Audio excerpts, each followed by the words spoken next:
Commercial paper. Okay, so commercial paper is an unconditional written promise or an order that you're going to pay a specific sum of money. So it's widely used, they're unsecured, they basically act as short-term debt documents, so you know that you need to pay someone a certain amount of money, and they know that you're going to pay them.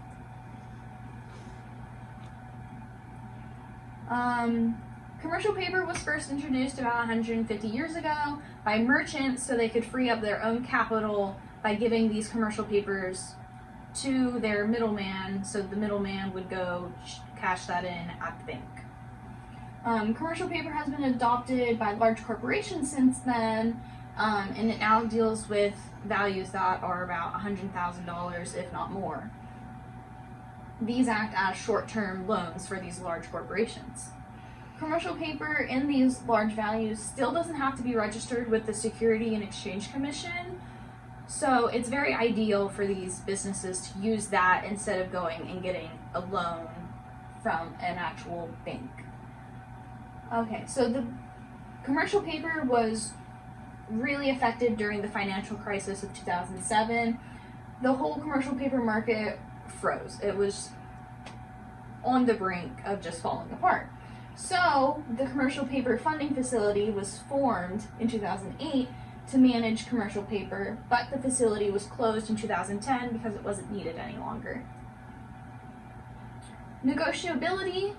So commercial paper is negotiable as that it can be transferred between parties through endorsements, or just delivery of the paper.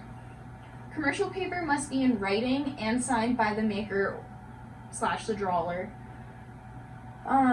So they're an unconditional promise or an order to pay a specific amount. They're written, so they can be printed, typed, engraved, or written by hand to qualify as being written. And then the signature can be handwritten, typed, printed, or stamped. And signatures don't even have to be names. It can be an initial, a symbol, or a trade name / company name. And then, so if the commercial paper is unconditional, it must be honored when the person wants to or the maturity date is up. If it's conditional, however, meaning it's based on another agreement, like if you do this, then I'll give you this, then it doesn't have to be honored until that agreement is finalized. So then it's not really able to be negotiated either.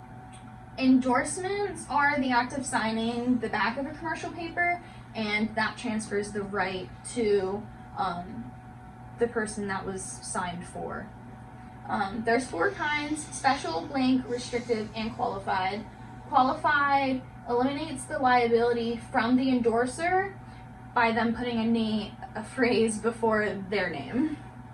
Restrictive attempts to prevent the transferring of the paper to another person. Blank is a signature by the payee, but it doesn't really have a specific endorsee. Special indicates who the document is payable.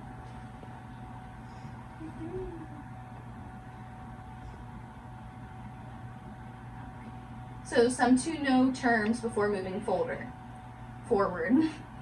A holder is a party that has a commercial paper payable to their order / bearer. A drawer is a party which has the draft and orders the payment. A drawee is who must pay a draft, and then the payee is a party who a commercial paper is payable to. The maker is the person who executes a promissory note, and then a sight draft is a draft which payment is due upon demand, and then a time draft is a draft that's due once it reaches its maturity. Okay, so the first type of commercial paper I'm going to go into is a promissory note, which is the most fundamental form. It's just a written pledge to pay. It only has 2 parties involved: the maker who makes the note, and then the payee or the holder who receives the payment from the note.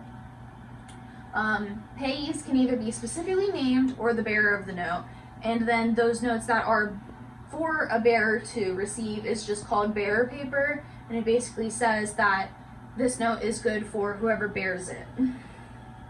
So whoever has the note. So continuing on with the promissory note, they can be payable on the demand, so they can be redeemed by the holder at any time they want. Or that can be a timed note which has a specific maturity date and it can't be redeemed before that date. They're ordinarily used to borrow money, but it's not a loan or a credit agreement. It's a separate thing. They serve as evidence of a debt. It can be sold to other parties at a discount, but the second buyers encounter a second liability. Okay, type of commercial papers 2, drafts, which are also known as bills of exchange. These, however, are a 3-party paper, unlike the promissory notes. These include a drawer, which is the party issuing the payment, the drawee, which is the party that receives the payment order, so the bank or financial institution, and then the payee is the party that receives the payment.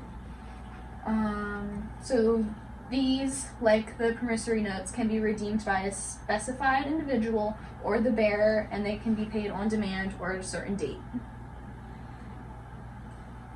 Okay, the third type is going to be certificates of deposit, which is a written recognition by a bank to a specific sum of money for a designated amount of time and interest rate. So the person who has money in the bank makes an agreement with the bank that the bank can keep a certain amount of money in a certain account, and that money then earns interest.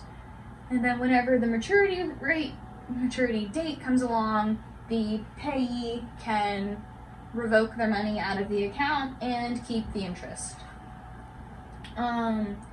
However, you can still close a CD before the maturity date. You just have to forfeit some of the interest that was earned already back to the bank. But the banks don't have to allow you to close it before the maturity date. You already made the agreement with them to reach the maturity date, so they don't have to allow you to revoke the money. Okay, the fourth and final type is going to be checks, which are considered commercial paper and also a specific type of draft, but with all the subcategories in checks, I'm going to leave it as its own. These are drawn against the bank and they're payable on demand. They're redeemable by a specific individual or bearer, like any of the other types of commercial paper. These are, however, payable to cash right away when you have the check. So a check works because the individual with the checking account has already entered a contractual relationship with the bank, so that when the person pays for things with the check, the bank has already agreed it will pay that check as long as there's money in the account. There is, however, a way to stop the payment if the owner of the account decides they don't want to pay, which is a stop payment order. But if the bank doesn't honor a stop payment order, the bank will have to recredit the funds. And then these are some of the specialized types of commercial paper: certified checks, teller's check, cashier's check, a money order, traveler's check. Those aren't really needed to know, it's just extra little subcategories. Any questions? I'm a distance learner. My supporting documents.